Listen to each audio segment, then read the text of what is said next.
അസ്സലാമലൈക്കും മോളെ. 2 ദിവസമായിട്ട് വിചാരിക്കും ഇങ്ങോട്ടൊന്ന് ഇറങ്ങണമെന്ന്. തിരക്ക് കഴിഞ്ഞിട്ട് നേരം വേണ്ടേ.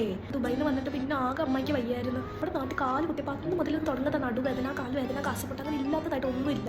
ഈ കുട്ടികളുടെ കാരണം ഞാൻ മറ്റേ ക്ലാസ്സിലാണ് വന്നത്. ഫ്ലൈറ്റിൽ മുന്നിൽ ഭയങ്കര സോഫ പോലെ ഇരിക്കുന്ന സ്ഥലമില്ലേ, അതിലൊക്കെ ഇരുന്ന് വന്നത്.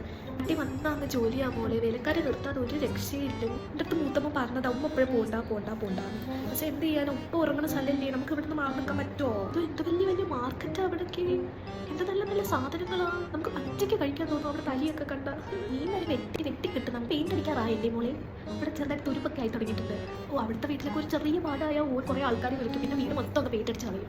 എന്നാൽ അമ്മായി അങ്ങോട്ട് പോട്ട മോളെ. നാളെ കുറേ ഷേഖന്മാരൊക്കെ ദുബായിൽ നിന്ന് വരുന്നുണ്ട്. മൂത്തമ്മയുടെ കുറേ കൂട്ടുകാർ നമ്മുടെ നാടൊക്കെ ഒന്ന് കാണാനില്ല. അപ്പോൾ നമ്മൾ വേണ്ടി അവരെ സൽക്കരിക്കാൻ വേണ്ടിയിട്ട് കുറേ മാർക്കറ്റിൽ പോയിട്ട് കുറേ സാധനങ്ങളെല്ലാം വാങ്ങിച്ചുകൊണ്ട് കൊണ്ട് വെച്ചിട്ടുണ്ട്. കുറേ ഈത്തപ്പഴവും പിന്നെ അവിടെ കിട്ടുന്ന കുറേ മറ്റേ മൊസമ്പി ഇല്ലേ, അതൊരു 19 കിലോ ഒക്കെ വാങ്ങിച്ചുകൊണ്ട് വെച്ചിട്ടുണ്ട്. വലിയ വണ്ടിയായിട്ട് എല്ലാം കൂടെ ഒരുമിച്ച് കൊണ്ടുവരാതെ ചെന്നെല്ലാം കൊണ്ട് നോക്കണ്ടേ. കാരണം ഷേഖന്മാർക്കൊക്കെ കൊടുക്കുന്ന സാധനമില്ലേ, നമ്മൾ നല്ല സാധനം കൊടുക്കട്ടെ.